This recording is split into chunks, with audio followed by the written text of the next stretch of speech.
All right. Good morning, dudes and dudettes. I hope you all have had a. What's going on with my hair? Jesus Christ. My God, what the. Okay, there we go. One take. Everybody knows the rules. Let's get our popcorn ready. It's probably going to be a longer video there, kids. We're going to be talking about political and social cleavages. The funniest concept for AP Comparative Government. So this concept is rather large. There's a lot of information. I'll do my best to simplify it. Realistically, this just section of the unit would most likely be 2 to 3 class periods. I'm gonna try to do it in 15 minutes. So let's get started. With that, what is a political and social cleavage? Well, cleavage just means separation. So, as you could assume, that's why we use the term cleavage for and other reasons.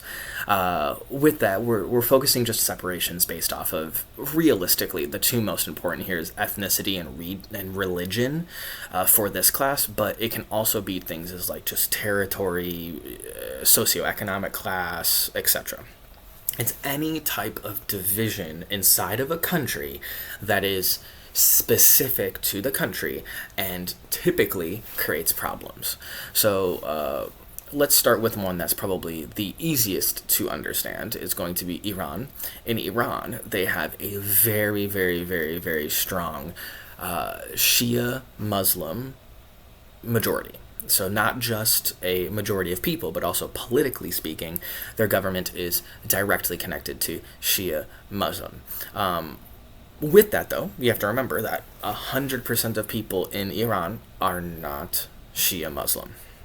There are Sunni, which is another form of Islamic belief, and there are even Jewish and Christian, and one of the coolest religions of all time, Zoroastrian, right? There's these other types of people inside of the country, and we have to understand that there are a massive split between how the government and how the country focuses on the Shia population versus all of the other religions. Yes, all of the other religions combined is less than 10% of the country, but overall what we're trying to focus on here is that this divide creates a lot of problems. There can be protests, there can be fighting, there can be governmental control issues, there can be media issues, there can be civil rights and civil liberties debates, there can be a very classical like social issues, like social group issues.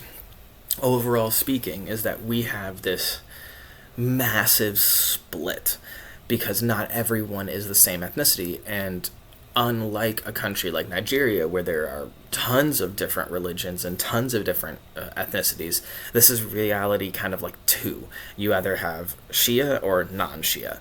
And that is a problem because naturally, if your entire government is Shia Muslim, they're going to be treating non-Shia Muslims in a probably not the greatest of ways, right? That's just natural. That's how humans work. We are more natural to get along with people that talk like us, act like us, and look like us.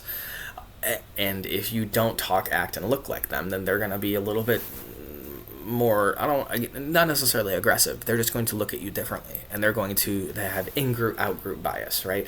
In-group, out-group bias is just saying like, oh, you're on my team versus they're the other type of person. So generally speaking, we have that issue.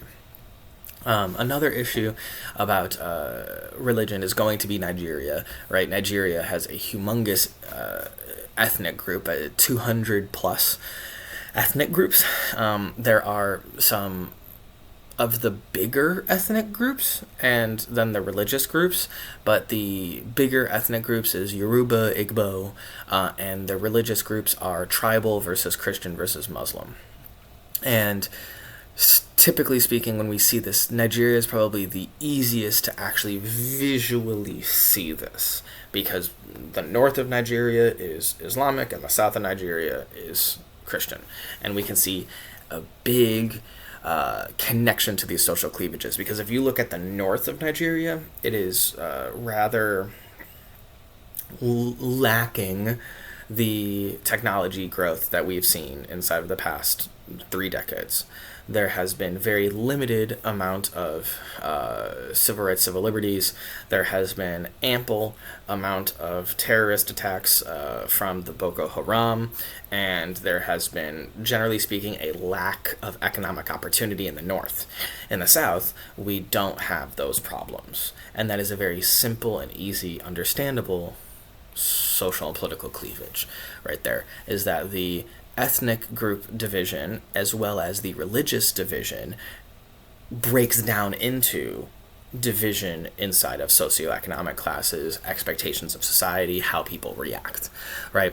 So overall speaking, when we're talking about political and social cleavages, we are trying to, again, not just compare countries, but we're trying to compare inside the country. We're trying to say, well, because of the socio-political cleavage, we are having a economic issue, we're having an industrialization issue, we're having a political rights issue, etc., etc.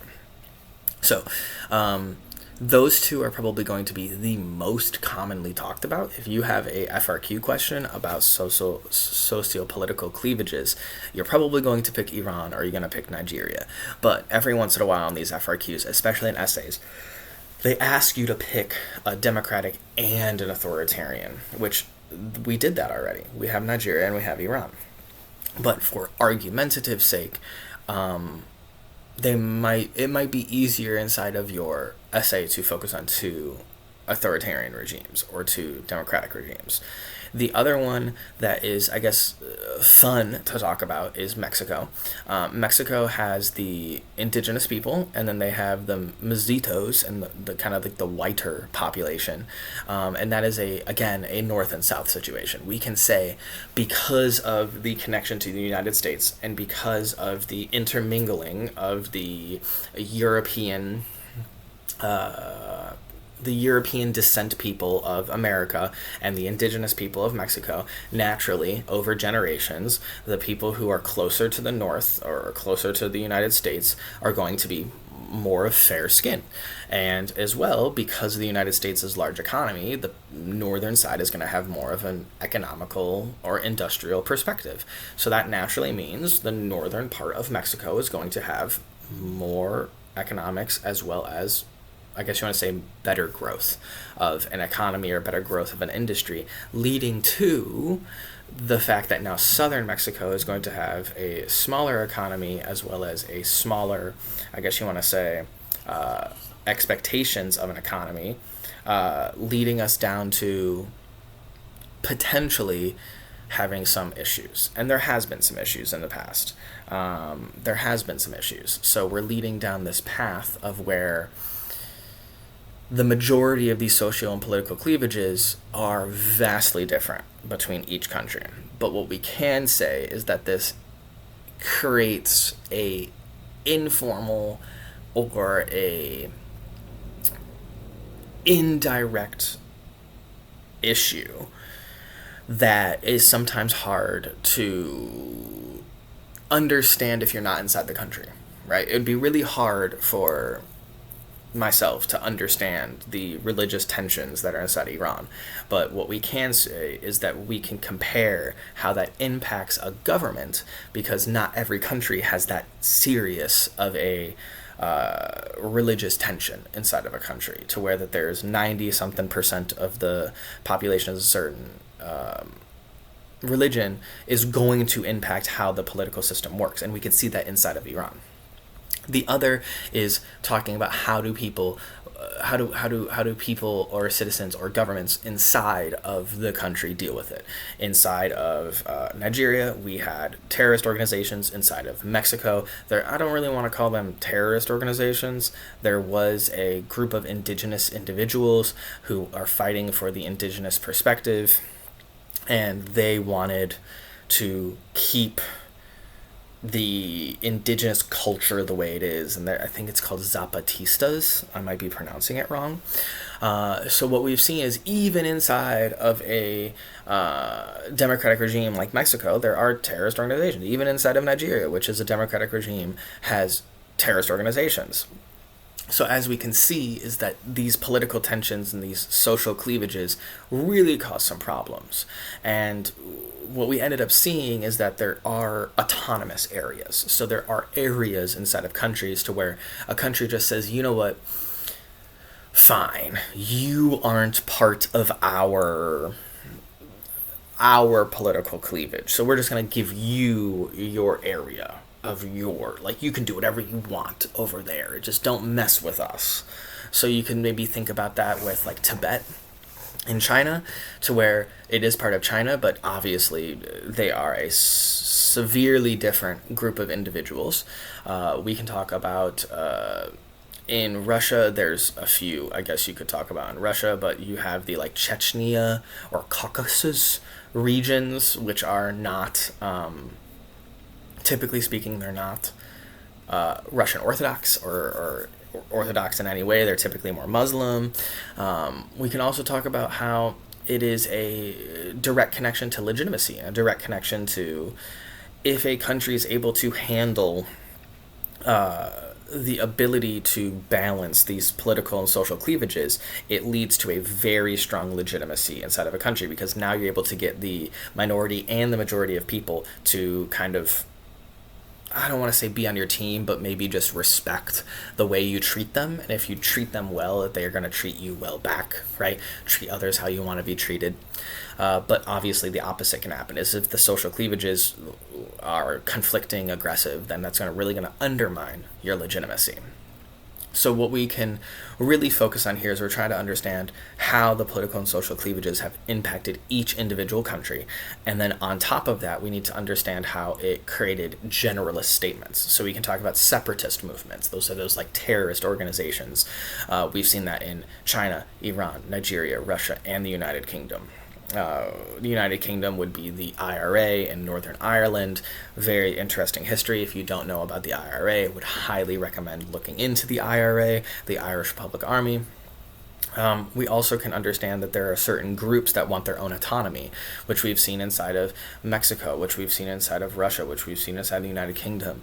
And we also want to understand that ethnicity plays a massive and vital role inside of this, because clearly inside of Nigeria and Mexico, ethnicity is a huge thing about that. Like the fact that Nigeria's ethnic issues are kind of the main talking point of Nigeria. Whenever you need to talk about Nigeria, you typically talk about their ethnic issues. But why do they have such ethnic issues? Well, they probably have ethnic issues because that they were, one, the borders of Nigeria was created by non-Nigerians. They were created by the colonists, and they were colonized for so long, and their government was kind of not set up to succeed, so naturally there are going to be more problems inside of Nigeria.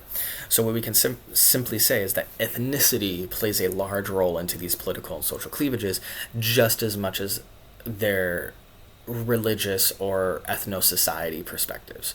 And what ends up happening is that there's lots of challenges. There's many challenges. The government really has to focus on political and social cleavages because it's going to be impacting the interests of the groups. And if these two groups have very different interests, naturally they're going to create different political parties and are going to be voting on different reasons. So that makes it really hard to have an election, or really hard to have I guess you want to say a functioning government, if there is a giant perspective of people who do not listen to the other side of this political and social cleavage.